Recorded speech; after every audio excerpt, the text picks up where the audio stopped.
Assalamualaikum warahmatullahi wabarakatuh. Perkenalkan, nama saya Harunisa dengan NIM A1A3222037, Program Studi Pendidikan Pancasila dan Kewarganegaraan Universitas Hasanuddin.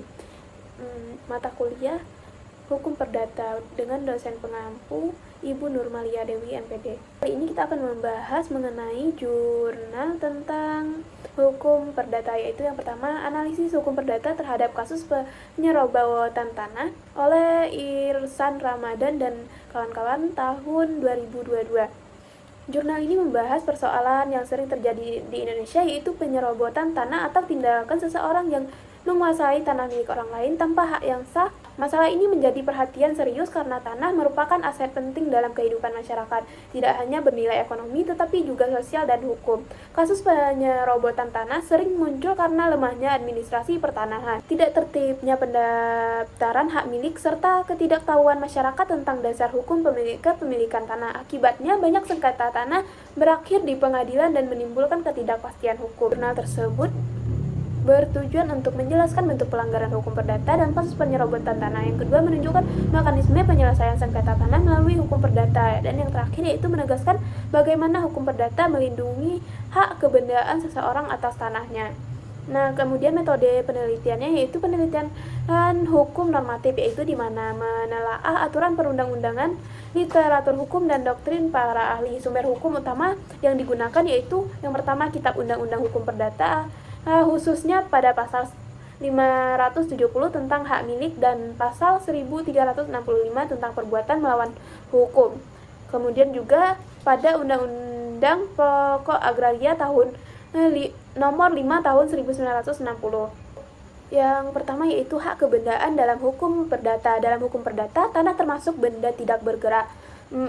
Berdasarkan pasal 504 KUHP Perdata, hak milik atas tanah diatur pada pasal 570 KUHP Perdata yang menyebutkan bahwa hak milik adalah hak yang paling kuat dan penuh atas suatu benda yang memberi wewenang kepada pemilik untuk menggunakan, menikmati, dan menguasai tanahnya secara bebas selama tidak bertentangan dengan hukum.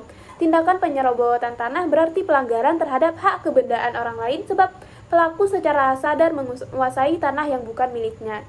Yang kedua yaitu penyerobotan tanah sebagai perbuatan melawan hukum. Penyerobotan tanah dapat digugat melalui jalur perdata berdasarkan pasal 1365 KUH Perdata yang menyatakan bahwa setiap perbuatan yang melanggar hukum dan membawa kerugian kepada orang lain mewajibkan orang yang menimbulkan kerugian itu karena kesalahannya untuk mengganti kerugian tersebut. Artinya, pemilik tanah yang dirugikan berhak menuntut yang pertama, pemulihan hak atau restitusi atas tanahnya.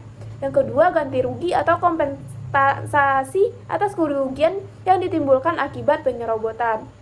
Dalam hal ini, penyerobotan tanah memenuhi unsur perbuatan melawan hukum, yaitu yang pertama adanya perbuatan yang melanggar hukum, yang kedua adanya kesalahan pelaku, yang ketiga adanya kerugian bagi pihak lain, dan yang keempat adanya hubungan sebab akibat antara perbuatan dan kerugiannya. Yang ketiga yaitu penyelesaian melalui hukum perdata. Langkah penyelesaiannya yaitu yang pertama, pengajuan gugatan ke pengadilan negeri oleh pemilik tanah yang dirugikan. Yang kedua, pemeriksaan bukti seperti sertifikat hak milik, akta jual beli atau surat tanah. Yang ketiga, pemeriksaan saksi dan ahli. Yang keempat, putusan hakim berupa perintah pengosongan tanah atau pembayaran ganti rugi.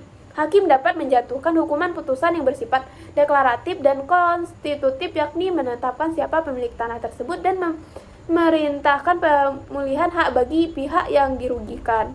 Yang kesimpulannya, penyerobotan tanah merupakan pelanggaran terhadap hak kebendaan seseorang dan tindakan tersebut termasuk perbuatan melawan hukum menurut pasal 1365 KUH Perdata. Penyelesaian melalui jalur perdata dinilai lebih adil karena fokus pada pemulihan hak milik dan ganti rugi, bukan semata-mata hukuman.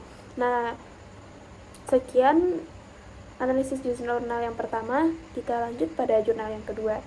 Jurnal yang kedua berjudul Studi Putusan Hakim Terhadap Belum Dilaksanakan Putusan Pengadilan Negeri Atas Tuntutan Ganti Rugi yang Kadaluarsa, yaitu karya Archianti Rafiqoh dan Yunita Reykasari di tahun 2024. Yang pertama yaitu latar belakang kasus. Kasus ini berawal dari sengketa tanah seluas 132 hektar di Kelurahan Karet Kuning, Jakarta Selatan yang dulunya berstatus hak Eigendom Performing nomor 7267. Eigendom adalah hak kepemilikan penuh yang berlaku pada masa hukum kolonial Belanda. Namun setelah Undang-Undang Pokok Agraria tahun 1960 diberlakukan, semua hak eigendom harus dikonversi menjadi hak milik nasional dalam jangka waktu 20 tahun. Di mana ahli waris Muara CS tidak melakukan proses konversi tersebut sehingga tanah mereka beralih menjadi milik negara. Namun di atas tanah tersebut masih terdapat benda dan bangunan milik mereka sehingga timbul sengketa hukum antara ahli waris dan pemerintah Republik Indonesia melalui Badan Pertanahan Indonesia. Ahli waris kemudian menggugat pemerintah ke Pengadilan Negeri Jakarta Selatan dengan dasar perbuatan melawan hukum dan menuntut ganti rugi atas tanah dan benda di atasnya.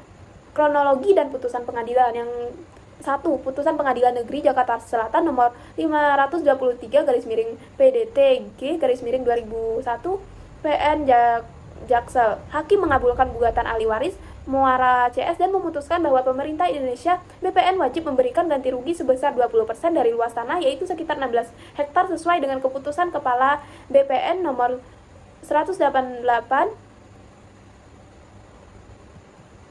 Yang kedua, banding ke Pengadilan Tinggi DKI Jakarta nomor 245/PDT-2003 PT DKI, di mana BPN mengajukan banding namun sebagian besar putusan pengadilan negeri tetap dipertahankan. Yang ketiga, kasasi ke Mahkamah Agung nomor 611/PDT-2004 pemerintah kembali mengajukan kasasi tetapi ditolak karena hakim menyatakan putusan pengadilan tinggi sudah tepat dan sesuai dengan hukum. Kemudian yang terakhir, peninjauan kembali. Pemerintah mengajukan PK namun hasilnya tetap sama. Ahli waris Muara CS berhak atas kompensasi ganti rugi. Akan tetapi putusan tersebut tidak pernah dieksekusi hingga sekarang. Pemerintah belum membayar ganti rugi dengan alasan bahwa tanah tersebut sudah milik negara. Dan menurut pasal 50 Undang-Undang Nomor 1 Tahun 2004 tentang Perbendaharaan Negara, aset negara tidak dapat disita atau dieksekusi. Kemudian analisis hukum perdata. Pada kasus ini termasuk dalam ranah hukum perdata, khususnya terkait hak kebendaan dan perbuatan melawan hukum. Yang A yaitu hak kebendaan, pasal 570 KUH Perdata, di mana hak endogem merupakan hak milik paling penuh dan dalam hukum perdata. Namun setelah UU PA 1960, hak ini harus dikonversi menjadi hak milik nasional karena tidak dikonversi hak tersebut gugur dan tanahnya menjadi milik negara. Namun demikian, hak perdata atas benda di atas tanah, bangunan, tanaman, dan hasil kerja masih diakui sehingga ahli waris tetap memiliki hak keperdataan untuk menuntut ganti rugi. Yang B, perbuatan melawan hukum, yaitu pasal 1365 KUH Perdata, di mana ahli waris menggugat pemerintah karena menilai adanya kerugian yang ditimbulkan akibat kelalaian negara dalam menyelesaikan status tanah mereka. Hakim menilai bahwa meski tanah menjadi milik negara, pemerintah tetap memiliki kewajiban moral dan hukum untuk memberi kompensasi. Gugatan ganti rugi ini didasarkan pada prinsip perbuatan melawan hukum, yaitu adanya perbuatan melanggar hukum atau penguasaan tanpa kompensasi. Yang kedua, adanya kerugian, yaitu kehilangan hak dan nilai tanah. Yang ketiga, adanya kesalahan. Dan yang keempat, hubungan sebab akibat. Bentuk perlindungan pada kasus ini yaitu perlindungan hukum resip diberikan melalui proses peradilan, yaitu gugatan ke pengadilan hingga putusan berkekuatan hukum tetap. Yang kedua, perlindungan hukum administratif berupa hak ahli waris untuk menuntut pembayaran ganti rugi dari APBN melalui mekanisme daftar isian pelaksanaan anggaran pemerintah sesuai dengan pedoman Mahkamah Agung tahun 2019.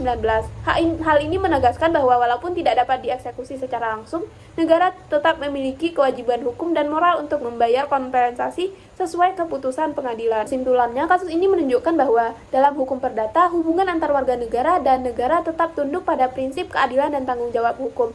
Meskipun tanah telah menjadi milik negara, hak keperdataan atas ganti rugi tetap melekat pada pihak yang dirugikan.